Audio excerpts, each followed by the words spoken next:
অতএব আমি 5টা কথা বলছি, 5টা ডিপার্টমেন্টে এই জাতিটাকে শক্তিশালী করতে হবে। আল্লাহ পাক তৌফিক দান করেন। 1 নাম্বার শিক্ষা। 1 নাম্বার কি ভাই? এমন কোন শিক্ষা? শুধু একমুখী না, দুইমুখী শিক্ষার সমন্বয়। কোনটা? কোরআন সুন্নাহও থাকবে, আবার জেনারেল শিক্ষাও থাকবে। আল্লাহ পাক তৌফিক এনায়েত করেন, আমিন। 2 নাম্বার অর্থনীতি। 2 নাম্বার কি?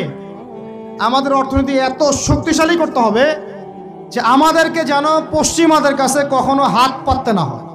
আমাদের কৃষি দিয়ে আমরা চলবো, আমাদের যাকাত ভিত্তিক অর্থনীতি দিয়ে আমরা চলবো ইনশাআল্লাহ। আমাদের সত্যি এটা সোনার বাংলা, এটা সত্যি সত্যি সোনার বাংলা। আমাদের জমিতে এমন কোনো ফসল নাই ফলে না।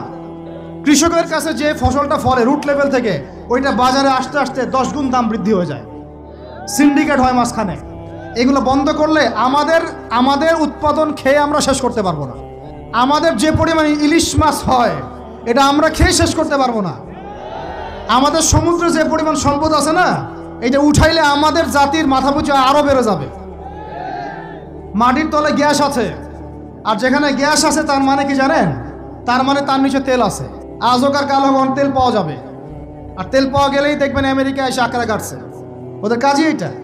তখন বলবে যে, তখন যেই সরকারে থাকুক বলবে সরকার ভালো না, ওখানে গণতন্ত্র কায়েম করতে হবে, আমাদেরকে যাইতে হবে।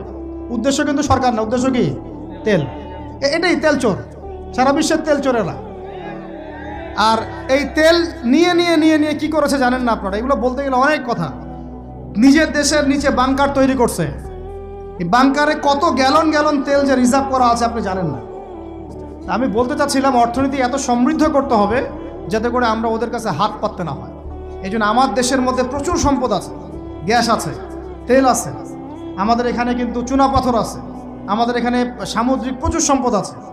এবং ওইটা যদি ভালো করে থিসিস করা হয় দেখবেন ওখান থেকে আর অনেক কিছু বের হবে ইনশাআল্লাহ।